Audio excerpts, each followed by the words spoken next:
Yo, what's going on? Today I wanted to do a follow-up video with C5 Yunjin this time, as well as incorporating ideas and feedback I got in the last video, like this one you see here, and other ones you'll see in the video as well. There's the reason I didn't really go with this particular set before is because, as you can see, Xiao has a lot of damage bonus already. Now you can see we're gonna get a little more damage bonus from Yunjin as well this time, but Xiao already gets nearly 100% damage bonus at level 9 for his normals, so I didn't see it as that much of a difference. Plus, you're kind of nerfing his skill and things like that. But I thought it was interesting. Is at least want to test it out for holistic sake. So now we're trying a realistic team build, and we're kind of seeing the merits and demerits of Xiao normal attacking.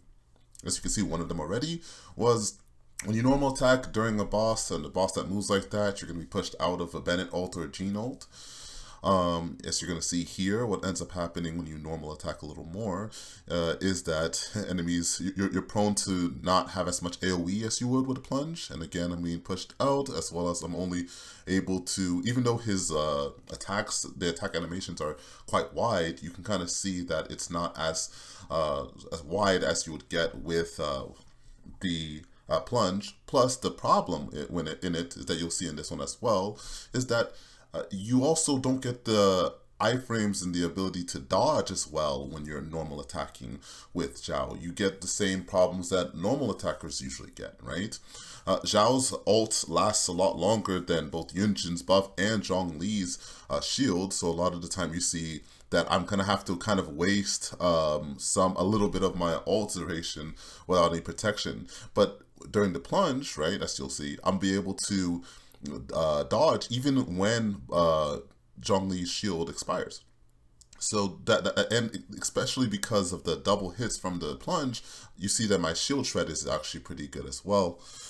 That's kind of why I'm like, even no matter how much Yunjin boosts Xiao, just because of the added benefits of plunge, it kind of makes normal attacking a little worse, right? And then you can see, like, for the rest of the video, I don't really do the jet combo.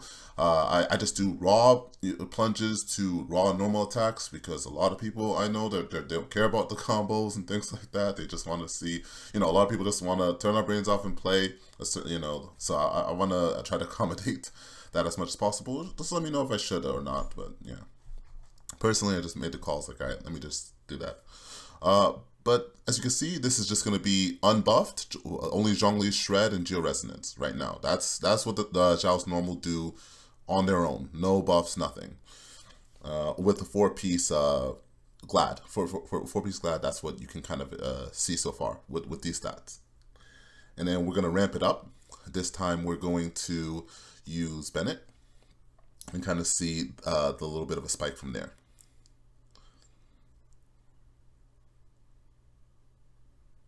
Another thing is, if you think that Zhao's normals, you want to use Zhao's normals in case the enemies can be staggered, sure, if you don't use the last hit of his combo, yeah, they won't be staggered, but if you do use the last hit of his combo, they still will be staggered. Not as much as Plunge, though, because it's only once during the whole string. And it may be more efficient to cancel the last one. So I haven't done the calculations for that, so at the very least, I'm going to just do the non-efficient plunge versus the potentially non-efficient normals. So that's why I'm not doing the jet combo here. Just doing plunges. And even then, you can kind of see the versatility of movement is a lot higher, because I could just literally jump over things. Though it is, I will say, it is kind of satisfying to use his normal still. And nice seeing that little boost. And as someone commented in the last video, was that let's say you have a C4 Gene, which I'm using now, you can see that the plunge pushes them out of their AoE, and I'm losing all of the extra damage that Gene would provide with that extra res shred. So normal attacking Xiao would have been able to take advantage of C4 Gene a lot better. Is what they proposed in the comment section.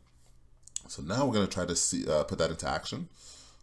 And as you can see, yeah, I am still able to be pushed out of it myself instead of the enemy.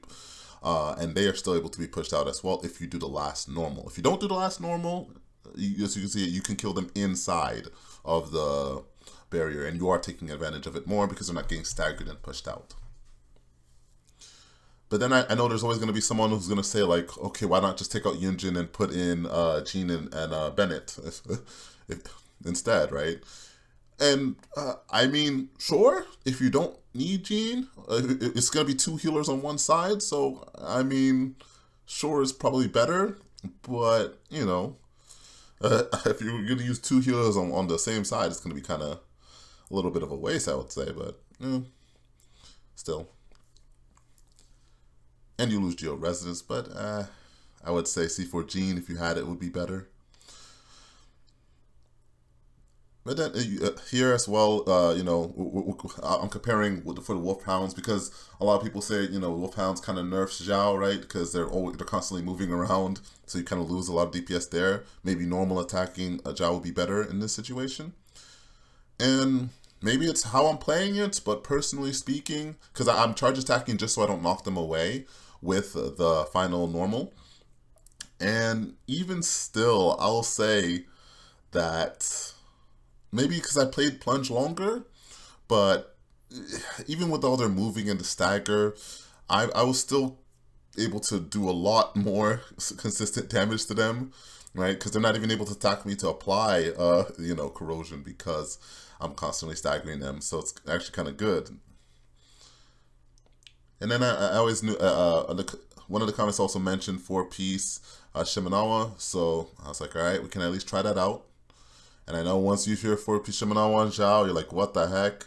What about the energy issues? As you can see, yes, they are there. And I have an ER stance on them right now. So the energy issues are still going to be there.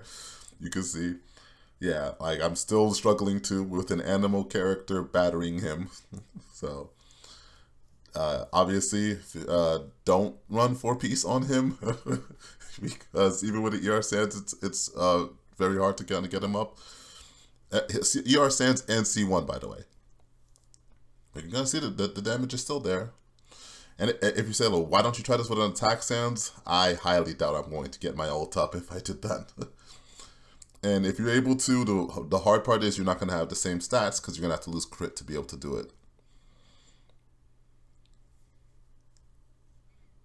Because it essentially turns him to more of like an 85 cost character, right? Because he needs 15 more energy than he usually would. But wanted to be holistic and get everything in there. Thanks for watching.